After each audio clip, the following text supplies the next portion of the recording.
Okay, we're going to go ahead and we're going to work with the back of this foot. And you've got to get the back of the foot right before you can get the front of the foot right. Because load start, you know, it picks the horse, as the horse is moving, it picks up the load back here and it moves forward. And you don't be scared. I mean, you can see where things are. And I've run some of my nippers. Wow. And we're taking heel back, and you can see how far we moved the heel back right there. Yeah. It's quite a bit. And as far as the angle of the foot, as far as noticing any real angle change stand there, it's very minimal, if anything. And we hadn't even touched the front of the foot yet. So it's not like we dropped them over backwards because we took the heels down. And that's one thing that people panic about. But we significantly moved that base of support we were looking at earlier today closer to the load. Now we've still got a foot, and we've got a forward pull in the foot, and you can feel that starting in the cornea band going forward.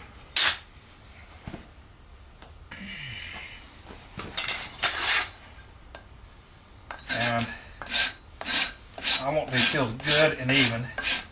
A few ways to check. One thing, looking at the loaded foot, clean this foot back here just a little bit. Don't be afraid to get in here and take out some of this frog right here at the back, because once you get in there and clean that out some, you'll see that you can bring those heels back even further than what we just did.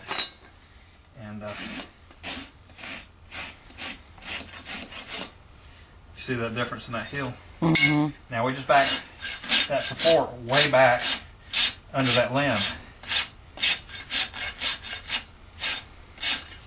you can take your limb dividers, find your apex, your frog, here to here, and check the length of the heels. Now what happens is, as this heel gets longer, it gets forward. So if I got one heel here and one heel that measures way up here, I've got one side, the side that measures short off the tip of the frog will actually be the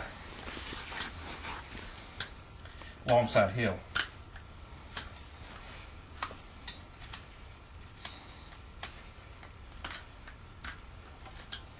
And we really didn't do that much to that foot, but that already makes the whole thing from front to the back of the foot look very different than what we had just a little bit ago. Right.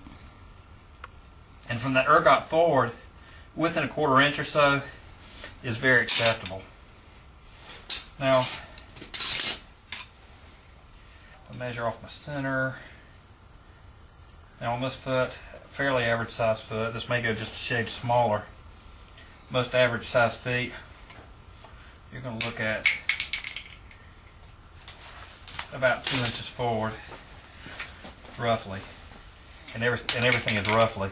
I'm going to start forward, and I'm going to feel my way back. Bang, bang, bang, bang. Oh, yeah. Just behind that mark, I got a reaction. That's probably hitting the tip of my coffin bone.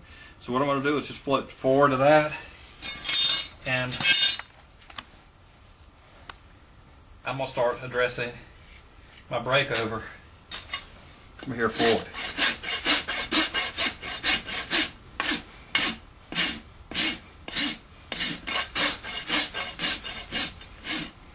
And just, it's not a real hard angle.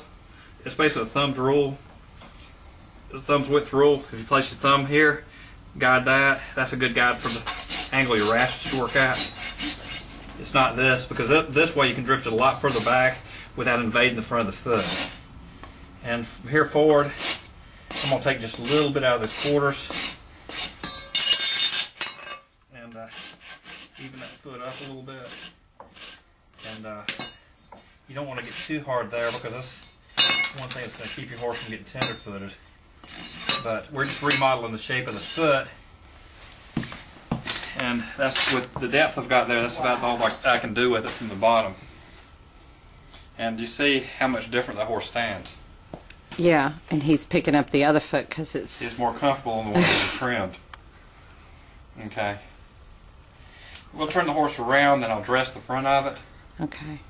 And put it back down and see what we look like. That is unbelievable. He's already a little freer floating at the walk, and he hadn't had time to address any muscle changes or anything with him yet. Interrupt.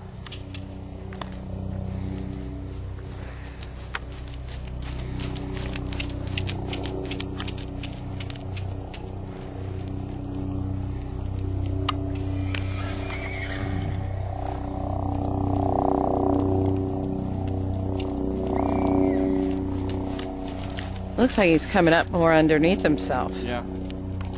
He's reaching under, he's a little floatier. Holy cow. And the thing is the muscles he had tight a few minutes ago, they're still tight. He hadn't had time to adjust yet. And yeah, form follows function, function follows form. If you want a horse to be muscled correctly, he has to have a good movement pattern.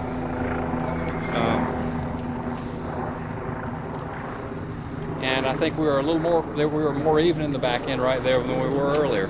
So that's already cleaned up a good bit. And as he redevelops the weaker muscles and the parts of him that are sore loosen up, you should see him come a little cleaner and a little cleaner.